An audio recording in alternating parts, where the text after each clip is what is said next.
Donc, la cité Frugès, alors à l'origine déjà ça s'appelle les quartiers modernes Frugès. C'est donc un ensemble d'habitations qui a été créé dans les années 20, au milieu des années 20.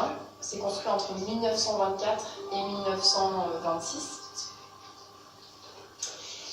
Le commanditaire, c'est Henri Frugès, qui est donc un très riche industriel sucrier de la région, qui habitait à Bordeaux. Et donc, il collabore pour ce projet avec l'architecte Le Corbusier, sachant qu'avant le projet de Pessac, il lui confie d'abord un premier projet à Lège-Cap-Ferré, sur le bassin, où en fait Henri Frugès il a fait l'acquisition d'une scierie pour fabriquer des caisses de bois pour le transport de son sucre. Et pour les ouvriers qui travaillent là-bas, à Lège, il demande en fait à Le Corbusier de construire des maisons individuelles.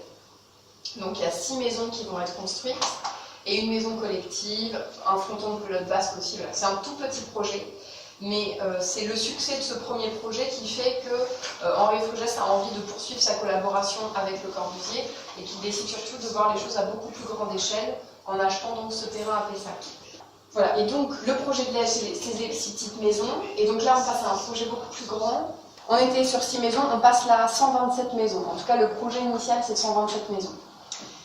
C'est donc vraiment une espèce de mini-ville dans la ville de Pessac. C'est réparti en 4 secteurs. Donc il y a le A, B, C, D, et au centre, une place publique, des commerces, un fronton de pelote basque, etc. Les maisons, en fait, elles coûtent plus cher que ce qui était prévu. Donc le projet, il est réduit de plus de la moitié.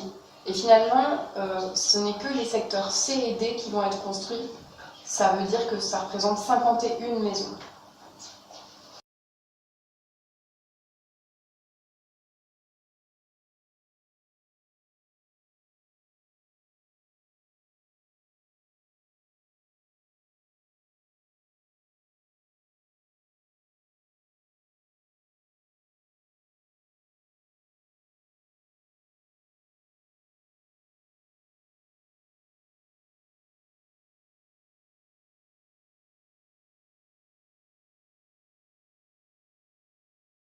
D'abord, j'ai voulu qu'on les regarde.